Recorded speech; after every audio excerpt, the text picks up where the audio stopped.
Hi guys, please refer to the disclaimer in the description box below. I'll put out the full version of this video in the future when I can. I can't at the moment for reasons discussed in videos I've recently posted. Okay, I'll just get straight into it. So this video is about a prophetic dream that I had in the past. I forget exactly when, it was the past 3 months. It was very clear and strong, and it was definitely from God. And will be more of interest to South Africans, although people globally might be interested. But yeah, as I said, I'll put the full video details in the future video. But there's 2 key points of information for South Africans from this prophetic dream, without going into all the symbolism and the full detail. Right. So one is about a city which will be dangerous in South Africa during the upcoming South African Civil War, and the second point of information is about what the country will look like in the aftermath of the victory of the positive faction, the spiritually, or the good faction. It's good versus evil. After the victory of the white Christian faction in the South African Civil War and their allies, because as people have been shown, including Jan de Villier's amazing, very powerful South African prophet, who I often talk about in this channel. I mean, he was shown even actually like entire African tribes will, in many cases, side with the white Christian South African faction, which the Afrikaners will be at the spiritual hardcore of that. Others have been shown that some of the English descent white South Africans will join them, not all of them. Anyway, right, so here we go. These 2 points of information. As I said, I'll get into the full details in the future video, but I just felt I should put something out here because this is going to be useful practical information. So the first thing I got shown is that Johannesburg has a very dark energy over it, and the people there have really strayed far from God in their moral conduct and kind of behavior in terms of what was meant to be the foundation and the bedrock of Christian civilization, which is Christianity. I was shown that it's not just one group of people that's strayed from Christianity.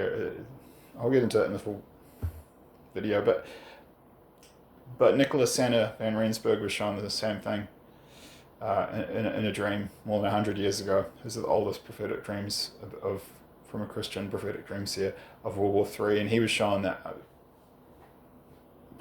So it's a confirmation.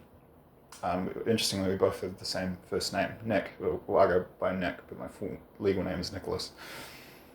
So the implication for that, again, full details, future video.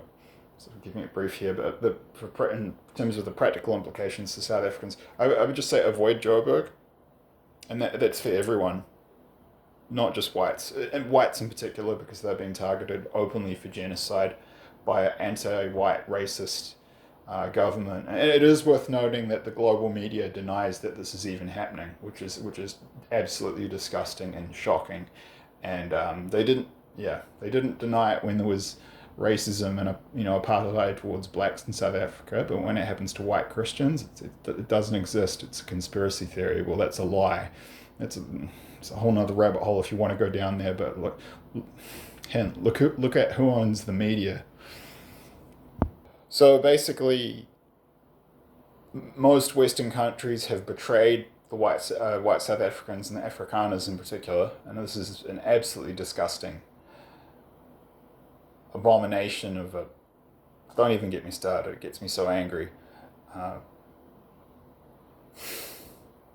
And they're being slaughtered right now. The white South Africans and raped and brutally murdered. I mean, there's a guy who lives just around the corner from me who I did some labouring work for. He's white South African and English descent. His wife was originally from Zambia, white as well. I was there on the day, this is in the late 2000s, where he got the news that his father had been brutally murdered in Johannesburg. He was in they were in like a walled compound, but apparently the robbers got in through like the sewer system or something. It was so horrific. Like, they didn't need to kill him. They super glued his hands to a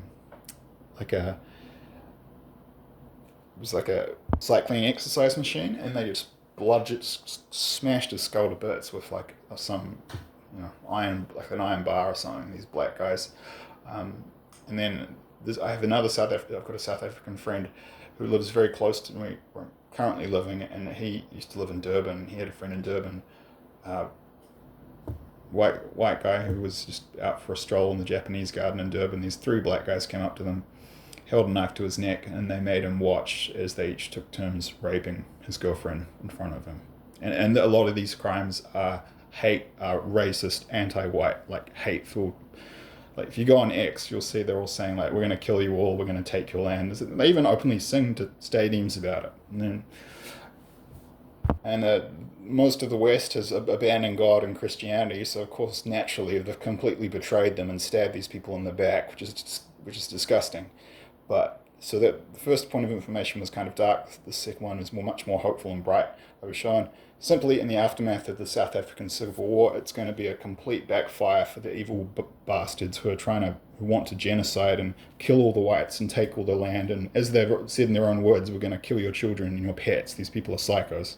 Well, they got shown it'll be the opposite. They'll lose everything and they'll be killed in enormous numbers. There'll be divine rescue and then divine retribution. And the white positive, white Christian South African faction and their allies in this war will be given huge new lands. Getting chills now, that's confirmation.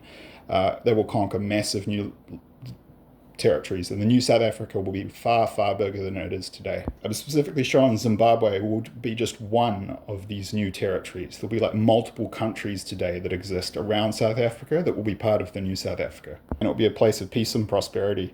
So in the end, God will get the last laugh, and his people will be protected, and they will win an overwhelming, crushing victory. And so ultimately, just hang in there. That's what my message to South Africans, all of them, all skin colours, because everyone's affected by the violence there, but to the South African Christians in particular. Okay, God bless.